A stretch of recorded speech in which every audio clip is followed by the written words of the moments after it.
को बड़े हर्षोल्लास से मनाया जाता है। आज मकर संक्रांति का त्यौहार है और आज हम आ गए हैं चौपारण में विधायक आवास पे और यहाँ की आम जनता आई हुई है। बड़े हर्षोल्लास से इस पर्व को मनाया जा रहा है यहाँ पे। आइए विधायक जी से बात करते हैं कि क्या कहना चाहेंगे, क्या कहना चाहेंगे मकर संक्रांति के इस पर। मकर संक्रांति के अवसर पर सबसे पहले मैं अपने देशवासियों को और झारखंड वासियों को और हजारीबाग जिला के तमाम लोगों को, अपने विधानसभा बड़ी विधानसभा के तमाम हम अपने साथियों को, जितने भी विधानसभा में सभी 64 पंचायत के लोगों को मैं मकर संक्रांति के अवसर पर शुभकामनाएं देता हूं।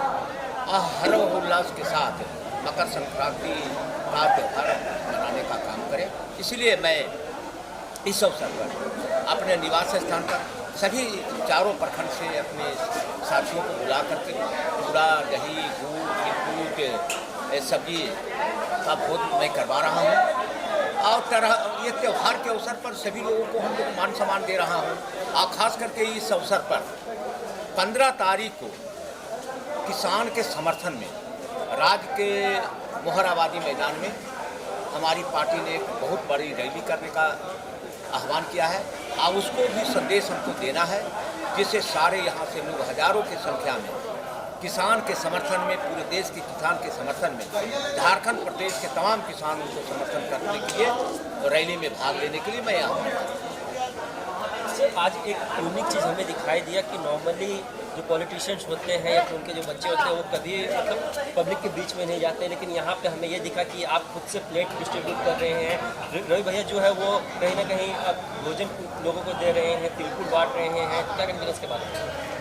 मैंने 40-42 वर्ष के राजनीतिक जीवन में मैं कभी नेता बनने का प्रयास नहीं किया। अन्य ना विधायक 2 बार हम बन चुके हैं, उसके बाद भी मैं नेता नहीं हूँ।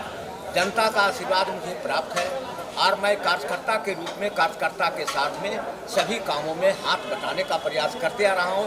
एक नहीं है, जब भी कार्यक्रम होते हैं मैं हमेशा खड़ा रहता हूँ कार्यकर्ताओं के साथ में और उनको मनोबल बढ़ाने के लिए हम हाथ बटाने का काम करता हूँ, जिससे उनका भी मनोबल बढ़ता रहे। इसके अलावा घरों पे कंटिन्यू बैठते रहते हैं।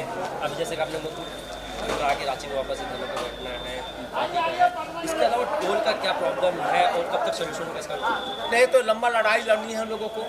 हम लोगों को बरही में टोल प्लाजा है, उसके बाद में हम लोग को हजारीबाग में है, उसके बाद में और माझी है। हमको रांची जाने में 3 टोल प्लाजा के बरही के लोगों को, ये चौपारण के लोगों को फेस करना है। तो मैंने कहा कि एक जिले में 2 टोल प्लाजा नहीं होना चाहिए। जब रसोईया धमरा बरही में है तो हजारीबाग में क्यों टोल प्लाजा खोला जा रहा है? आप कम से कम तो इसकी दूरी होना चाहिए 80 किलोमीटर, और जबकि 30-35 किलोमीटर में 2 टोल प्लाजा है। उसके हम विरोध कर रहे हैं और हम मांग किया है, और जो धरना पर बैठे लोग हैं हजारीबाग में उनको इस अवसर भी मैं उनको समर्थन कर रहा हूं कि टोल प्लाजा वहां नहीं हम लोग खुलने देंगे। ये हम लोगों ने धरना के माध्यम से संदेश देना चाह रहे हैं। इसके अलावा सर किसान के पास हल है, लेकिन किसान की समस्याओं का हल किसी के पास नहीं है, तो इस बारे में क्या कहना चाहेंगे आप? नहीं, सबसे बड़ी समस्या पूरे देश में है। 70% जनता यहाँ किसान खेती पर निर्भर करते हैं। इस विषय पर हमने जब 2014 में माननीय प्रधानमंत्री जब चुनाव हो रहा था तो उस समय तो प्रधानमंत्री नरेंद्र भाई मोदी नहीं थे।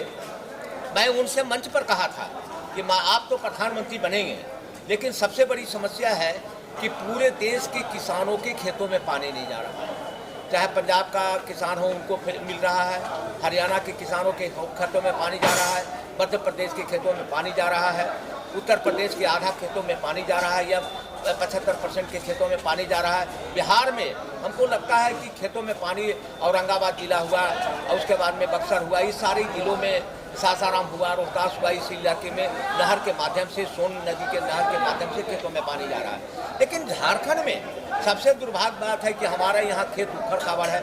अब यानी कि खेतों में पानी नहीं होने के कारण से हमारे साथी लोग, गांव के लोग सभी प्रवासी बन करके ये बाहर के राज्यों में अपना रोजगार का मुहैया कराते हैं। मैंने विधानसभा में भी आवाज़ उठाया, यदि जो कुछ करना है, किसानों को मुस्कान लाना है, तो उसके खेते में पानी चाहे डीप बोरिंग करवा के दीजिए, बड़े बड़े नहर खुदवा के दीजिए, बड़े बड़े आहार बनवा के दीजिए, जिससे किसानों के खाते में पानी जाएगा। तो हम चाहेंगे कि यदि जो हमारे यहाँ धान इतना होना लगेगा तो हमको लगता है यहाँ के किसान लोग या मजदूर लोग जो हैं 1 रुपये किलो चावल लेना पसंद नहीं करेंगे। जिस प्रकार से पंजाब में, हरियाणा में 1 रुपये किलो चावल नहीं लेते हैं। अब वो समझते हैं कि हमको तो भिखमंगा बना के रख दिया है। ये साजिश चली जा रही है कि हमारे हाथों को काम ना दे करके हमको अपंग बनाया जा रहा है। इसका मैं हमेशा विरोध किया हूँ। जिस प्रकार से मैं स्कूल में खाने की जो व्यवस्था कराएंगे, हमारे बच्चों को पढ़ाई में बाधा हो रहा है, पढ़ाई नहीं कर सकते हैं। हम लोग भी पढ़ाई किया था, स्कूल में कोई खाना नहीं मिल रहा था, बोला पर हम लोग पढ़ाई करने का काम किया। और आज हमारे लोग जिस प्रकार से जो मनोवादी व्यवस्था है कि गांव के लड़के कोई IAS ना पढ़े, जिसे खाने की व्यवस्था करा दो, अब पढ़ाई नहीं होंगे। एक स्कूल में 2 टीचर होते हैं, अब क्लास 5 होते हैं, 3 क्लास खाली रहती हैं। एक टीचर होता है जो चावल लाने में व्यवस्था है, दूसरा टीचर होता है जो खाना देने में व्यवस्था करता है। तो ये व्यवस्था जो मनोवादी व्यवस्था कराई है, पूंजीपतियों ने हमारे बच्चों को, गांव के बच्चों को पढ़ने में बाधा पहुंचा करके खाने की व्यवस्था करा के उसको अनपढ़ बनाने का प्रयास किया जा रहा है। इसके अलावा सर फाइनली सर किसान की बात कर रहे हैं, आज भी धड़ल्ले से 1100 रुपये क्विंटल ये धान बेचा जा रहा है किसानों के थ्रू। और जब उनसे बातें कर रहे हैं तो वो बोल रहे हैं कि अगर हम टैक्स में डालेंगे धान तो फिर कब ना कब पैसा आएगा, इसका गारंटी नहीं, प्लस रजिस्ट्रेशन ये वो बहुत सारे प्रॉब्लम्स ऊपर बता रहे हैं। तो इस बारे में क्या कहना चाहेंगे, इस पर क्या फोकस है? हमारी सरकार ने 2050 रुपये के रेट से, क्विंटल के रेट से तय किया है। और हमने कहा कि धान जो भी किसान पैक्स के माध्यम से हमको देगा 50% हम तुरंत उसका पैसा मुहैया कराएंगे। अब 50% में देर लगेगी, लेकिन हम कहते हैं कि 1100 रुपये क्विंटल व्यापारी लोग ले रहे हैं, 1100 रुपये ले रहे हैं। तो मैं उस रेट से, यानी कि जो बाजार में कालाबाजारी हो रही है, लेने का प्रयास कर रहा है, व्यापारी लोग खरीदते हैं 1000, अब पैक्स में जा करके 2000 देते हैं। तो इसका है कि हम लोगों ने पैक्स को कहा है कि खरीदिए आप चावल, और उसको अति शीघ्र हम उस किसान भाइयों को पैसा आधा दिलवाएंगे और आधा पैसा बाद में देंगे।